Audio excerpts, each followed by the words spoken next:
sometime nabibonaga nkikiri kwiga abana b'abakire cyangwa se abana bafite iwabo bakize inshuro nyinshi niyo basohotse barangije ishuri bavuye mu kazi abo bana ntibajya bakena, ntibajya babura amafaranga ndetse abana baba bafite confidence ndetse n'iyo kimwe deal icamo.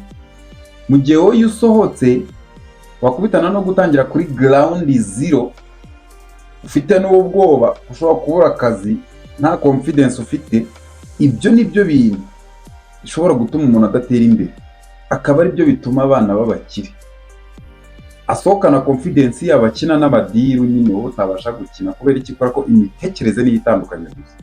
So ibitabo rero ni kimwe muri ibyo bintu bikora biguhindura imitekerereze. Iki gitabo maze kugisoma nagisomye mu kwa kane 2025. Maze kugisoma iki gitabo cyamfashije gushinga Farm Electronic Shop, ubwo ni shop y'ibikoresho bya electronique, kimfasha gukurikirana uburyo natakazagamo amafaranga, nakoresha amafaranga menshi, ubwo cyanyeretse itandukanye rya liability ndetse na asset, aribyo nibuze gusobanura, ariko mbere na mbere tuhera kuri introduction. So reka dukurikire, kora subscribe hanyuma dutangire. Iyi ni episode ya mbere tugiye gukora ku gitabo bita Rich Dad Poor Dad, cyanditswe n'umugabo bita Robert Kiyosaki. Dore ngiki, iyi ni episode ya mbere tugiye gukora kuri iki gitabo. Iyi ni introduction, tugiye guhera kuri introduction y'iki gitabo. Sasa abantu benshi basuzuguye ibitabo kandi koko baravuga ngo ushaka guhisha ngo ikintu cy'agaciro ngo umunyafurika ngakimuhisha mu gitabo, ariko siko byakagenze. Hari abagabo b'abahanga baranditse ibitabo kandi according kuri experience bagize mu buzima. Iki ni igitabo kivuga ku bintu bya financial cyangwa se kubaho mu buzima bw'amafaranga. Reka nze nkubwire ibintu bikubiyemo. Ni ukuvuga ngo iyi ni episode ya mbere, niba uri kuyikurikira cyangwa se ugiye kuyirebera kuri TikTok, unyarukira kuri YouTube channel Farm Mindset, nangize ukore subscribe kugira ngo izi episode zitagucika z'iki gitabo. Uyu munsi rero kuri iki gitabo cyari Rich Dad Poor Dad cyaramenyekanye cyane, kimenyekana ku gitabo cyaje gicalenjinga uburyo abantu babonamo akazi n'uburyo babonamo imitungo yabo ndetse n'uburyo baharanira gukorera amafaranga cyane kurusha kwigira mu aho hantu bakorera amafaranga. Ibyo byose arabi challenging, nibyo tugiye kubireba. Keep up. Turera kuri introduction. Introduction iravuga ngo what the rich teach their kids about money that the poor and middle class do not. Ibi bivuze iki? Biravuze ngo iby'abakire bigisha abana babo ku mafaranga, abakene n'abarimo hagati batajya bigisha abana babo. Icyo kintu nicyo tugiye gusobanura uyu munsi. Rich Dad Poor Dad bivuze ngo ni papa w'umukire ndetse na papa w'umukene. So duhereye kuri cover page cyangwa se turi gukora introduction y'iki gitabo. Iki gitabo agaragaza icyo bita liability na asset, akongera akagaragaza ngo don't work for money, make money work for you.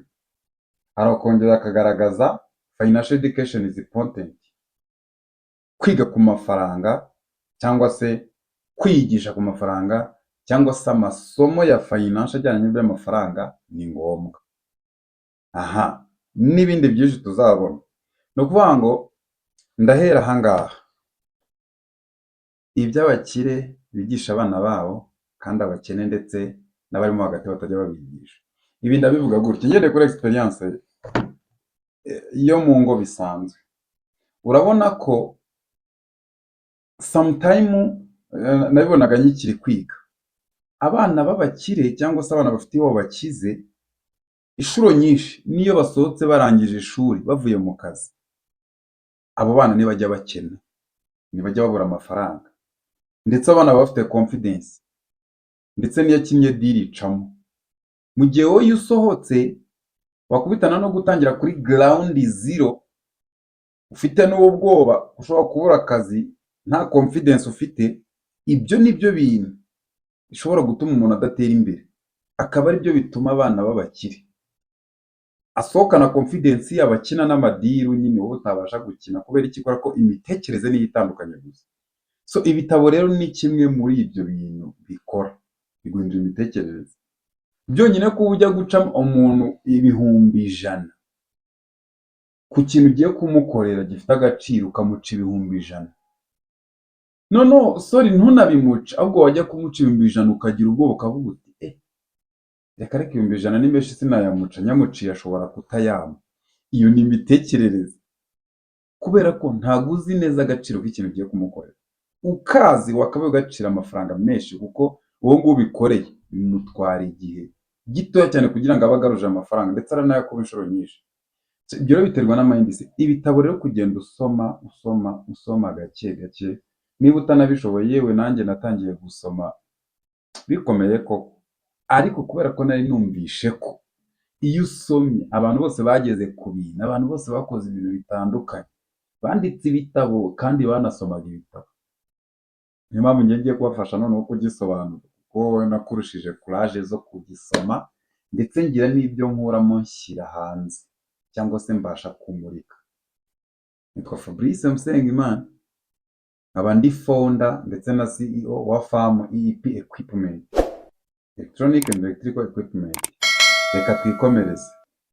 Sasa rero ibyo ababyeyi batubwira ndetse n'ibyo dukuriramo, ibyo bintu byose nibyo bigenda bikarema wowe icyo wiyumvamo, kandi icyo wiyumvamo kigena imyumvire yawe n'ibyo utekereza ku bantu cyangwa ku mafaranga. Kuko turi kuri financial, batugume ku mafaranga, aho nyine usanga amafaranga agutera ubwoba. Ibyo abantu ndi kuvuga murabizi neza cyane, amafaranga kurya bagutera ubwoba. Nabimenye ubwo najyaga kwesitara inzu bwa mbere, guca amafaranga akwiriye byarananiye. Nagize ubwoba bwo guca amafaranga akwiriye, kubera ko ubwonko bwanjye ntabwo bwigize bumenyera kumva amafaranga angana atyo, ndetse no kumva ko bayama. Kandi icyo uba usabwa gusa ni ukumenya agaciro k'akazi ugiye gukora, warangiza ukabyiyumvamo, ukiyumvamo amafaranga ko bikwiranye ukayaca. Ariko iyo ugize ubwoba bihita bigaragaza ko mindset yawe ikiri hasi ku rwego rw'ayo mafaranga. So muri iki gitabo rero bavuga ko, kandi akaba aribyo nanjye nagiye mbona mu bwana, uko umubyeyi wawe agomeza kuripitingira akubwira ngo wamwaka amafaranga, umwatsa amafaranga, ukeneye inkweto, ukeneye ibiki, kumwe ukiri mutoya, ukumva umubyeyi aragushubije, none se amafaranga ubona tuyahinga? Amafaranga ubona ari igiti tuyasoromaho? Amafaranga ari akarima k'igikoni avaho? Amafaranga aravunanye, amafaranga ni ibintu bikomeye. Ayo magambo yose umubyeyi agomeza akubwira, nta kindi agukorera usibye kukwigisha no kuguprogarama kubona amafaranga bikomeye. Kandi amafaranga ari ikintu cya danje, amafaranga ari ikintu kitamenyerewe, amafaranga yabuze. Gukurana ubwo bwonko gusa nyine butekereza ko amafaranga yabuze, uzakora serivisi make, uzajya kwaka akazi kubera ko nta confidence, baguhereza amafaranga make uyemere, mpite mutandukanyiza na wa mwana mwiganye w'umukire. Abana bakuze baba bafite ubwenge, barano bafite ubwenge ubwo mu ishuri bwo nabwo, kubera ko umurusha amanota. Umwana w'umuswa n'umwana w'umuhanga, umwana w'umuhanga ari aba ari umukire, umwana w'umukire ari igihe ibyo mu ishuri aba atabizi. N'umwana nyine w'iwabo bari mo hagati, afite ubwenge cyangwa se yiga ku kazi ko aricyo kizamutunga, undi ari aho ngaho. Uriya mwana aba afite ubwenge bwo hanze, kubera gukurira muri environnement y'iwabo, barimo badiringa amafaranga, bavuga ku mafaranga, kampani yabo amafaranga yinjiza, kumva se arimo arakina deal z'amamiliyoni. Gukura ufite confidence ko atabura amafaranga, ibyo byonyine biramukiza, kuko igisabwa gusa ni ukuri.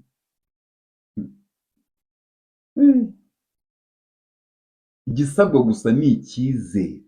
Yesu muri Bibiliya yaravuze ngo, cyangwa se Yesu yaravuze ngo, seek the truth and the truth shall set you free. Shaka ukuri, noneho ukuri kuzakubohora. Ukuri ni ukuri. Ntabwo uzi nyine ibyo ababyeyi bakubwiraga niba byari ukuri cyangwa byari ibinyoma. gusa kubera ko wakoranye iyo mindset ivuga gutyo byaje kurangira bibaye ukuri. So kuri introduction y'iki gitabo, niba wumvishe ibintu byose mvuze nzabivuga neza, ariko iyi yari introduction. Iyo introduction yari Rich Daddy Poor Daddy episode ya mbere. Tekereza episode za kabiri, niba uri kuri TikTok ukore follow, cyangwa se uhita unyarukira kuri channel dukomezanye izindi episode. Iki gitabo kizahindura uko ubona ibintu no wumva ibintu, kugira ngo nawe ugire ibintu wikorera, ndetse nanjye nk'uko ndi kurwana urwo rugamba. Ciao ciao, ndabakunda cyane.